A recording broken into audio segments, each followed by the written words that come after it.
মেডিকেলে ভর্তি পরীক্ষার জন্য কিন্তু আর বেশিদিন সময় বাকি নেই।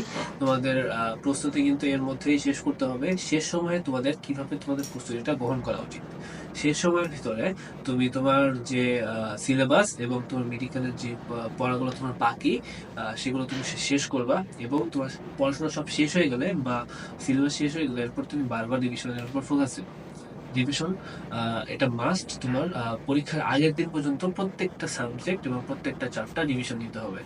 মানুষের ব্রেন কিন্তু সবকিছু ধরে রাখতে পারে না। তুমি যত রিভিশন দিবে কিন্তু তত বেশি তোমার মাথায় থাকবে।